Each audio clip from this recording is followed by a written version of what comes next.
Well, our next team that we're profiling tonight is the team that we just mentioned with quarterback Marcel Reed, who really exposed LSU's defense Oof. last year. It was Yep. somewhat of a coming out party for Reed It as really he was. solidified his grip on the quarterback position. He's returning.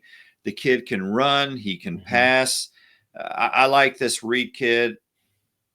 Elko has come in, and in his first year, A&M, if they beat Texas, they're going to the SEC title game. Yeah, that's exactly right. I don't think that's talked about enough, truthfully. When you, in your second year, which is a lot of times when we see the biggest leap a team makes from year one to year two under a head coach, and you were in position to walk into the SEC title game at the end of your first year. I mean, if I'm an A&M fan, you're talking about giving me some excitement. That gives me some excitement. I mean, I know there are some things that they have to overcome. There are things that, yes, Marcellus Reed was impressive, and he had some incredible games, but there are things that you have to see him grow in. There are steps he has to take. That's not a shot at him. It's just a natural progression of a quarterback and what you expect to see in the growth and maturity of a quarterback. Those things have to happen because everything he did last year is on tape. If he just does the same thing, defenses are going to figure that out. So there's got to be some growth. There's got to be some maturity in his game and in the scheme around him, which obviously that's going to happen. That part of it's going to happen. But if I'm an A&M fan, I'm excited about the idea that this offense, in its second year under just going to have one of those moments. Offensive coordinator, came from Kansas State, played quarterback at Kansas. I can tell you everything about him but his name. Is it Colin Klein? Colin Klein. Thank you very much. Second year in his offense.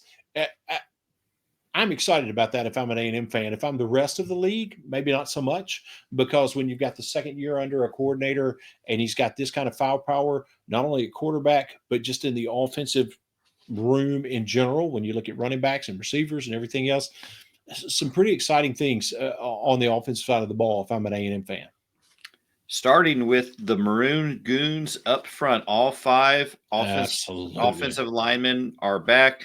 Cannot be underestimated. The game is won in the trenches, and A&M is in a solid position with their offensive line. Absolutely. How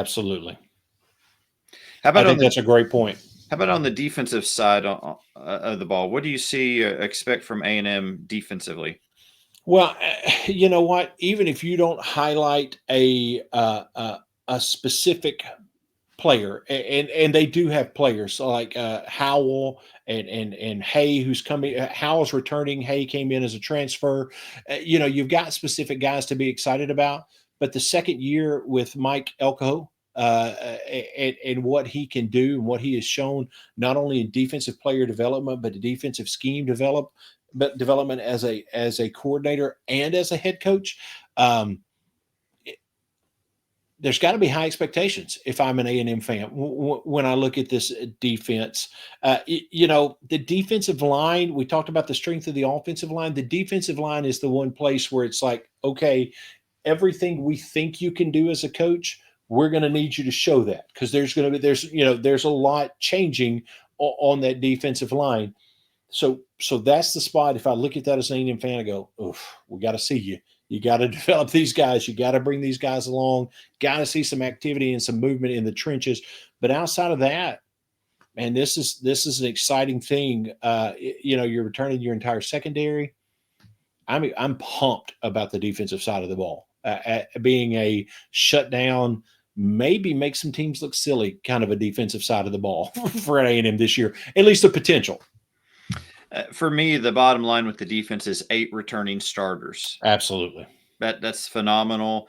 That's a foundation to build on. Elko is a terrific coach. I've said it before. I'm going to keep saying it. A&M has their man. This guy can flat out coach, and they're gonna be better, I think, this year than they were last year. Agree completely. So let's look at A&M's schedule. Home games. They have the University of Texas San Antonio. Are they the Roadrunners? The Roadrunners. That's right. Yeah. Followed by Utah State Yeah. Aggies. So the Aggie Aggies. Bowl. The Aggie Bowl. I was going to say Aggies versus Aggies, but I like the Aggie Bowl even better.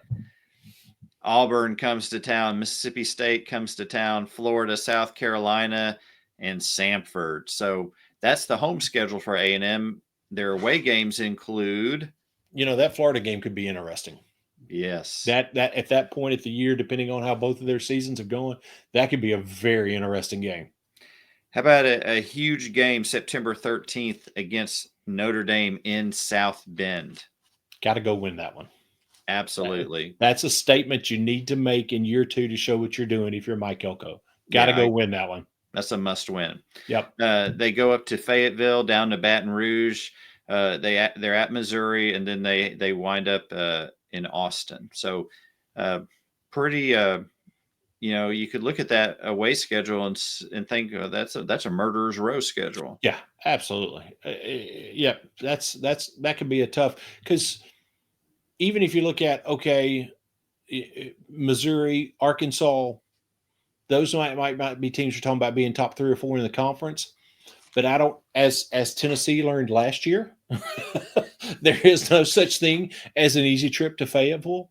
And I think our boy Drink has shown you come into Columbia, you better be expected to fight no matter what kind of year Missouri's having. So I don't think either one of those are not easy places to go play, even if the teams aren't having the best of years. Now, is the Arkansas game in Fayetteville, or is that the one that's played at AT&T Stadium? Oh, that's it. That's exactly right. It's in Dallas. That's exactly right. Yep, you're right. So not really an away game. Yeah, that's actually almost a home game, truthfully, with it being in Dallas. They just shift Kyle Field. Here you go. Exactly. Yeah, that's true. A&M fans have a lot to be excited about this season.